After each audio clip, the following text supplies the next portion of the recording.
Happy day 6, friends, without the federal government in our lives, and our lives are so much better, aren't they? Welcome to Big Butt Mountain. It's a long ways down to where we parked our car. It took a while to get up here, but I'm out here in South Dakota with my brother at Big Boot, or Big Butt, Bear Butt Mountain. And just enjoying not having the government out there at all, the federal government. I know it's still in power and still in force, but there's a lot less happening right now. We went to Mount Rushmore National Park just yesterday, and it was an experience there. Most things were still operational. I want to give you a little bit of a rundown of kind of what we're seeing there, and also kind of what we're hearing from across the government. Most federal agencies that are important to us, like law enforcement, keeping justice and peace in the world, are still functioning. The Mount Rushmore was open. Interestingly enough, the 2 times ago that I went to Mount Rushmore was during a government shutdown as well. Then parking was free because there was no one there taking our money. This time, there's somebody sitting there taking your money at the gate to get into the parking lot, which, if you think about it, makes sense. I mean, that guy actually makes the government more money than he actually costs the government because he's taking in revenue. So it makes sense that he's open. The visitor center at Mount Rushmore was closed. There weren't park rangers wandering around. There wasn't any activities or social events happening. Those were all shut down. But the gift store was open. So people taking your money and the gift store being open was what was happening there at Mount Rushmore. The worst parts of the park, of course.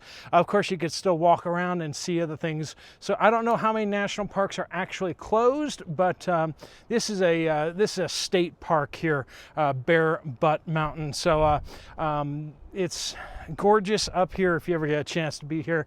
It's kind of like the mountain just sticks up and you're just kind of like, I want to go climb that one, because there's no hills around. It's just until you get to the Black Hills back there, there's nothing else. It's a volcano that failed to erupt.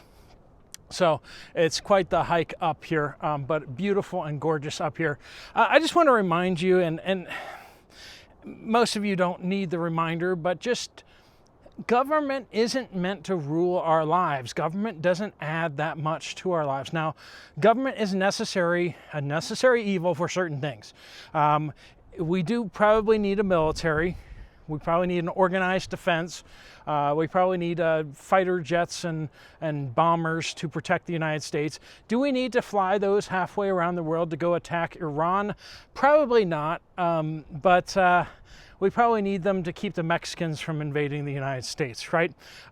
Too bad we don't use our military for that. To keep people on the right sides of the borders. We should be doing that. That's kind of a justifiable reason.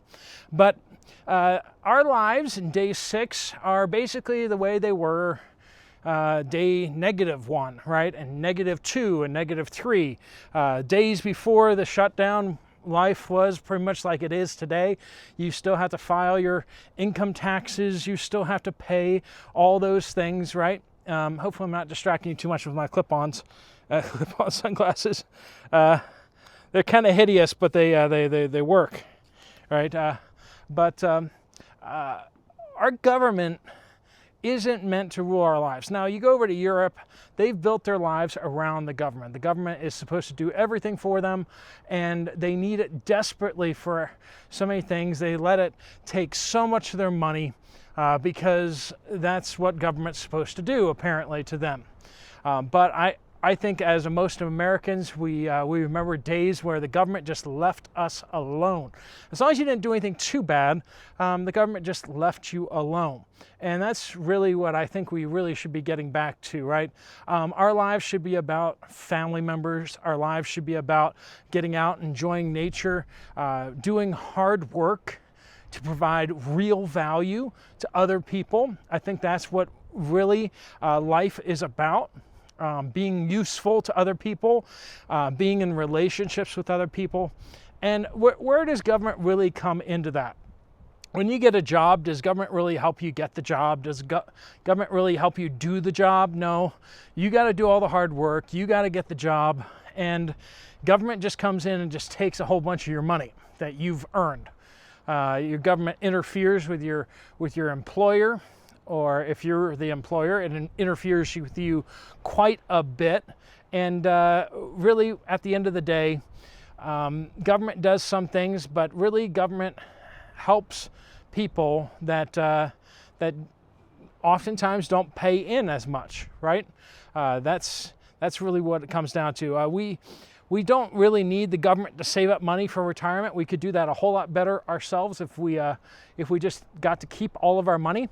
And I think most of us would agree that that would be a better scenario, is that if the government just left us to work out our own retirement plans with our companies, our employers, and to do all that. So what else is happening out there with the government shutdown? The military is not getting paid. All the essential workers that are still being required to work will not be getting paychecks. Now, how many days until they miss a paycheck? That's a question, because, a lot of these people aren't getting paid every day. They're not getting paid every week. A lot of them are getting paid bi-weekly, getting paid twice a month, maybe getting paid once a month. So depending on that, we may not be missing paychecks for a few days for some of these people. We may have already missed a paycheck for a bunch of people. And so that's definitely going to be putting a hardship on a lot of people, especially our military, especially law enforcement that is out there trying to put a kibosh on things like Antifa and the other terrorists running around. So we got that. We got the cartels going crazy. 750,000 non-essential government workers could be started to be laid off soon. President Trump has continued to tease the idea of laying off non-essential workers, part of agencies that he doesn't like, or that the Republicans don't like, that are, as he puts it, Democratic scams. So we will see what happens with that, if that transpires more going forward here, or if that's just kind of an empty threat. So we got potentially major things happening there. So far, President Trump and his Office of Management and Budgeting have been cutting funding for grants and special projects, pork projects, infrastructure projects that don't actually build anything. They basically just funnel money into special interests and find their way, the money finds its way back into the pockets of these same politicians. We got absolute insanity. We had, I believe it was J.D. Vance was out there just explaining how a lot of these corrupt NGOs were basically putting money right back into these congressional and senators' pockets. As they put it, it's the suspiciously wealthy were being paid directly from these NGOs. So the Elizabeth Warrens of the world, so to speak, the Nancy Pelosi's of the world, who mysteriously get wealthy. How do they do that? Well, these NGOs that they get funded give kickbacks to these politicians. And it's not to their campaigns, it's to them. They give it back to them via major speaking fees. So if you want to get paid $500,000 to come give a speech, all you have to do is get into Congress and get that NGO, that nonprofit, a nice, fat, juicy government contract to do who knows what, whatever you want, and then they give you a nice big kickback through a speaking fee or a book deal or some other way of kicking back money to you as a politician directly, so that you can buy your 5th or 6th mansion. And that's what we're seeing out here with so many of these people. We know how much wealth they have only because we're able to assess the value of the homes that they own. And yeah, most of these cases, it's multiple homes. The more money that we can just cut from the budget, all this dark pool money really needs to get going, because so much of it is just mysteriously finding its way into the pockets of these politicians and into the pockets of these billionaires, millionaires, these corporations. The corruption in the United States is far deeper than what people realize. They've just been better at hiding what's going on with that. So this park is still open. We don't need the government to be happy. We don't need the government to get out and enjoy nature, enjoy relationships, spending time with my nieces here, and hopefully tomorrow I will be becoming a resident, a citizen of this great state of South Dakota that has 0% income taxes, which, paying for the privilege of being in a state that you don't really like, a blue state. Now, I know Pennsylvania is moving kind of more purple, but the legislature is all blue, the governor is blue, and cities like Pittsburgh are blue. I've been talking a lot about getting out and getting away from those cities as much as possible, and some of you guys are like, you still live near Pittsburgh. When are you getting out of there? Well, that's what I've been working on the last couple of months, has been packing up the homestead and getting it ready for sale, and getting out of Pennsylvania finally. So I'm looking forward to that. Now, I'll be heading over actually to the Philippines. Now, I know Philippines can be a different ball of wax when it comes to governments and everything like that. But there's different ways of preparing and prepping. Some of you guys are thinking about that. Some of you guys are ready to hunker down. You're ready to hunker down hard where you are. You're going to be able to go off-grid and turn your home into a bunker. There's the other strategies, which is being fast and light. That's what we talk about with bug out bags and stuff like that. So if you don't have deep roots somewhere, you can disappear. You can throw your stuff in the bag at the first sign of trouble, and you can disappear and get out of Dodge, so to speak. Get away from the trouble and go somewhere where there isn't so much trouble. And this is a viable strategy as well, and that's probably the direction where we're going to be living in for a little bit out of necessity. But we're going to be traveling a bit and being ready to disappear if things go a little sideways in different places. But hunkering down inside the United States is a great option, I think, especially if you're in one of the red states, if you're away from the cities. I think that is definitely a viable way of going about things. I think it's probably preferable. If you're in the cities, don't give up hope.